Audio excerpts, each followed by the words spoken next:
délibération se propose de répondre.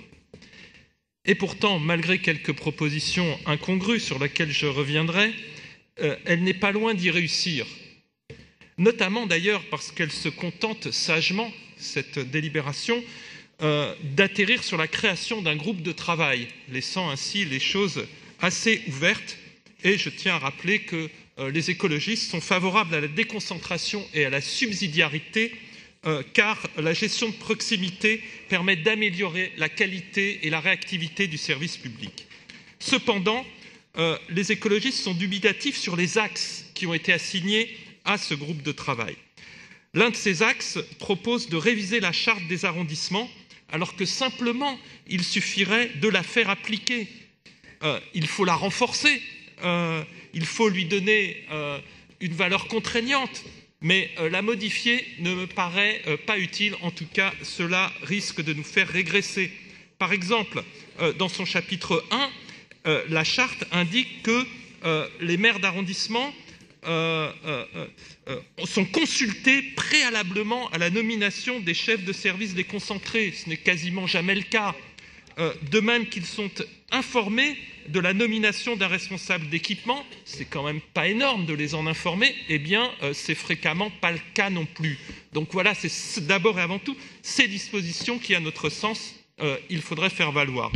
Autre incongruité figurant dans le projet de délibération, et là c'en est une vraie, permettez-moi d'insister dessus, ce sont les modalités de mise en œuvre d'une police municipale. On se demande un petit peu qu'est-ce que ça vient faire là. C'est un véritable cavalier. Comment, en effet, parler de la création d'une police municipale dans le cadre d'une réflexion sur les compétences des maires d'arrondissement? S'agit-il de mettre à disposition de chaque maire une police? Non. Bien sûr que ce débat sur la police municipale est légitime. Nous nous y opposons, mais nous pensons que, quoi qu'il en soit, la DSP fait très bien son boulot, la DPSP fait très bien son boulot de lutte contre les incivilités, mais cette question, de toute façon, doit être débattue au niveau parisien et non pas au niveau parcellisé de chaque arrondissement et dans le cadre d'un groupe de travail qui a d'autres prérogatives. Dans la délibération finale, donc, cette question de la police de proximité a été amendée par l'exécutif et nous l'en remercions, avec l'accord d'ailleurs du groupe démocrate et progressiste. Nous en sommes donc ravis.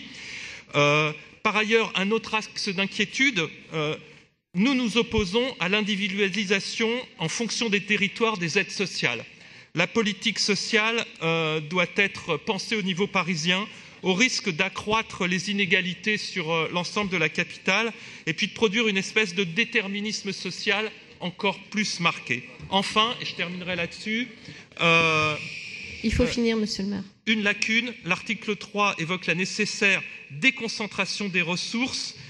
Cet article 3 aurait gagné en clarté s'il avait mentionné la nécessaire clarification du comité de programmation des opérations de l'espace public, le COPWEP, cette instance où des décisions se prennent en l'absence des maires d'arrondissement concernés qui engagent pourtant leur budget d'investissement localisé et qui aboutissent parfois à des projets qui sont peu opérationnels. Monsieur le maire, votre temps de parole est terminé.